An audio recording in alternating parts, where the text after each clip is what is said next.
tomorrow, really. It's September 11th, 19 years after the attack on the Twin Towers.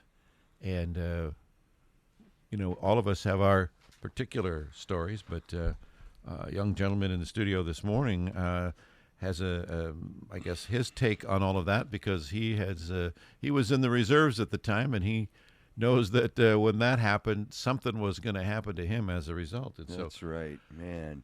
Shad Kautzman, he is the Shad, am I saying your name right? Yes, you are. Okay, just making sure. He's the commander of the Yakima VFW Post 379, and we thank you for your service. I hope you know that. I hope you feel that here in the Yakima Valley, you and your fellow veterans. Yes, it is very much felt. Good, good. Tell us about, you guys got an event tomorrow, open to everyone, kids as well. Yes. I suppose there's a very serious part of this Yes. this recognition, I guess you could call it, and then of course some food trucks and carriage rides as well. So. Yeah. So tomorrow, I mean, obviously it's 9/11. It's the anniversary of the Twin Towers and the Pentagon and the flight. Well, I can't remember the flight number, but of just the tragic events that took place in 2001 on 9/11, and it's about coming together and really remembering those folks that lost their lives during that time, and also the brave men and women that put their lives on the line to save those individuals. So it's about that, and then also about remembering our veterans and stuff, past, present, and future. So we threw together a 9/11 event. We'll have a little ceremony in the afternoon, but ultimately this is about coming together to remember that stuff and also giving back to the community. So the post will be open to the public. We're allowed to do that a couple times a year. So we do this for the fact that, one, we want veterans that aren't a part of the VFW or don't even know about the VFW to come down, and we also want our community to come down and check out the VFW, learn about the VFW, what we do not only for our veterans but also our community that surrounds us, and how we give back. So every time some people give to us, we give back tenfold. So for me, it's about getting the word out. It's also about getting the younger generation, so the veterans that just recently got back from Afghanistan or Iraq, in the last few years, or even since 2003, to come down and check us out. Yeah, I mean, yeah. Bring their families bring as their well, families, right? Yeah. Yes, we're gonna have we'll have some food trucks out there. There'll be some carriage rides. Obviously we're going to be following the COVID-19 rules, and so we'll have some. I call them the COVID-19 police officers going around, make sure everybody's doing what they're supposed to be doing, because we want to make sure we meet those guidelines.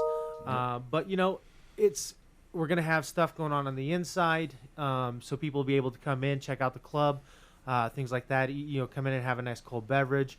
And sit down and even talk with one of the older vets and hear their story, and because that's, to me, it's not only about my story, but it's also about the older generation and the stories and the struggles that they had. You can learn a lot from them. gain some real perspective yes. in terms of what it was like when nobody was happy to see you home, right? Yeah. That's a whole other story. Yeah, it's and it's a real eye-opener. I mean, you can get a lot from a textbook, but getting it from somebody who actually lived it is a totally different thing. So have you talked to any of your younger, the people your age or younger, as to why they're not in the VFW or why they're not interested? I think a lot of it has to do especially from what I've heard and been told, is that the VFW has always for years had this persona about just old guys sitting at the bar drinking and telling war stories. Well, it's way much more than that. I mean, do we go in there and love to have a good time as anybody would? Yes, we do. But it's also about giving back. It's also about helping our fellow comrades. With whether that's getting help with PTSD, whether that's financial, helping them with some financial, getting a bill paid or things like that, or just putting them in the right direction to getting any type of help that they may need. Yeah. We also do events across Yakima, support businesses and things like that. So there's just so much more than just coming in and sitting down. And well, there's a generational thing. Let's face it, Shad. When Yeah. you look back at Vietnam and people were coming back in, 68, 9, 71, 2. Think about that. 70. That's 50 years ago. Mm-hmm. Those people were maybe like you, young, and had their lives ahead of them and have lived those lives, and now are maybe retired and that's what they do. Our young vets coming back now, 2 generations later, they've got their lives and their families and their careers ahead of them. And so that's going to eat up most of their time. And that's understandable. Sure. But as you have clearly pointed out, there is many benefits to an affiliation and spending some time there and helping others. And, I mean, you went in the service because you love this country. And to serve, here's a chance to continue to serve a bit when you get out, right? And this, and we help, like, we have a service officer, Nadine. She's phenomenal. Helps. We love Nadine Warren. She's a Love pal Nadine. here. We know her well. Helps out with, with filing claims, Getting in people that connected. process. Because to tell you the truth, I just finally did mine, and I was trying to do it on my own, and the process is terrible. There's real no direction, so she makes it nice and clean and streamlined. We also help, veterans access their educational benefits that are entitled to, especially if you're a vet after post 9/11. You have those post 9/11 GI Bill that you have access to be able to further your education and better yourself. We help with people getting in touch with that stuff and what schools are good to use your educational benefits on. Like myself, I'm going to be using mine at Perry Tech, which I start on the 29th. So I'm going to be going back and getting my diesel technician certificate and going on to do great things with that. So Good for you, man. Fantastic. That's awesome. take full advantage of it while you can. Yeah, that's right. You I don't know if you want to tell us, but you have a friend that's just recently back, Yes. right? You don't have to tell us his name or anything, but tell us kind of when did he come back? He just came back 2 weeks ago. So 2 weeks ago. 2 weeks ago, yes. Wow. And what did he do? He was a firefighter over there in Afghanistan. So they went around and checked bases, make sure that they were up to code and things like that per the military standard, Army standard. And so he did a lot of that stuff. He's an E6. How old? He's 27 years 27. old. Yeah. Is he going to be in the VFW? He just became a member. We sworn him in last night. Yeah. Looking to be active. Is that fast to E6? 27? I Yeah. mean, that's pretty darn good, isn't it? Yeah, that was quick. Yeah. Yeah. Good for him. Well, so he got to go from base to base to check things out. And while he was there, here comes rockets to this base. And then he could go on to the next base to check things out. And, look, fresh batch of rockets coming in, right? Yeah, so they got rocketed a lot. So, coming back, he has to deal with that, the fear of being rocketed, and the noises and things like that. So working with him and other vets, to work with him through the process of getting him back to what it's like to be a civilian. Because, spending almost a year over in a war zone, it's very fast paced.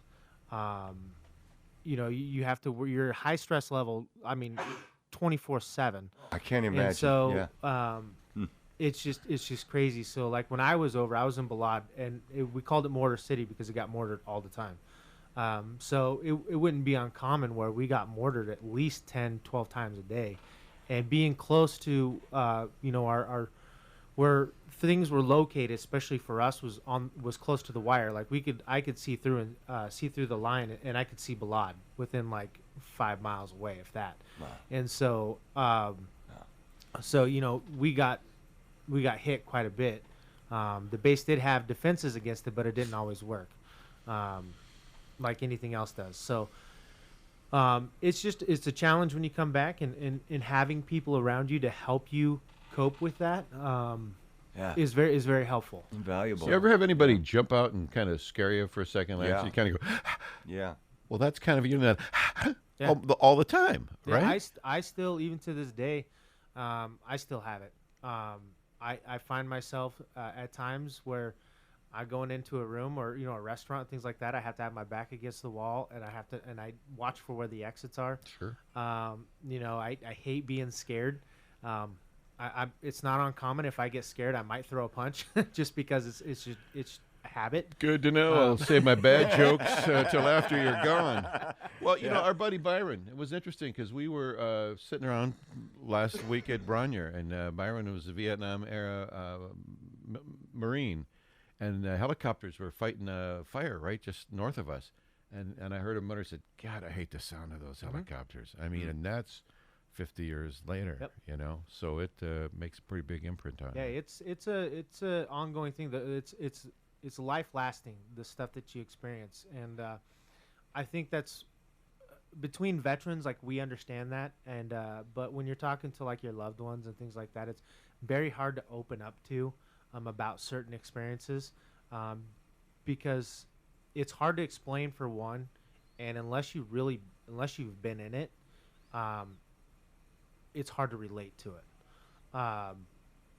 So it's like, I even with my wife, I still I have a hard time explaining things or trying to talk about it.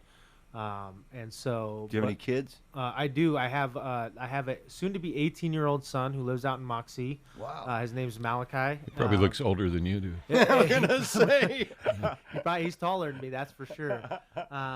So I know he's actually looking to become a police officer. Good for He him. is, yes, so really. he's in the cadet program right now through YV Tech. And so you're okay with that? I'm fine with it. Good. I am fine with it. But we just had me and my wife of going on 2 years.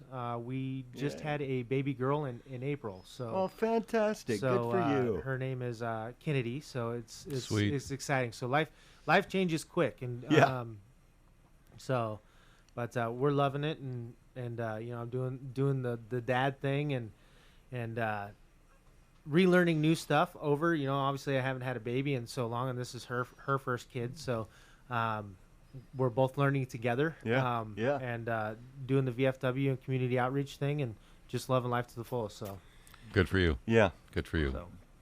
Just Well, great to hear. Yeah. It is.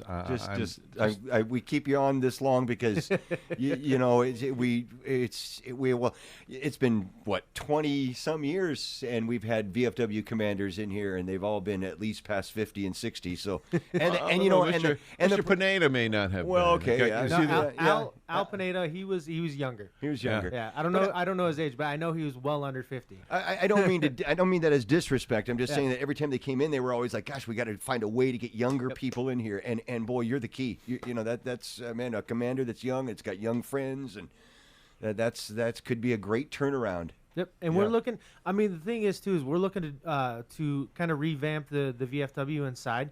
I mean, it's always been a family friendly place, but we're looking to do even more improvements. Good. So that way our younger vets that do have families, and have those things, they can come in and they can bring them in.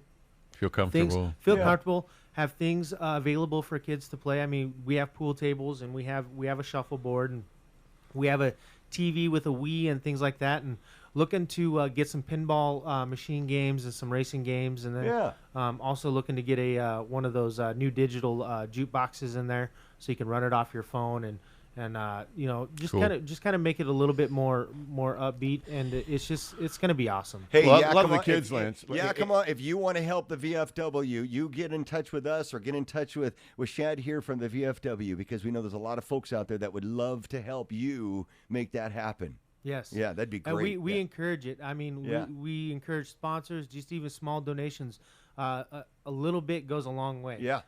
Great. And so, if you do a donation, we send a thank you card, and it's personal. It's handwritten. It's not typed out.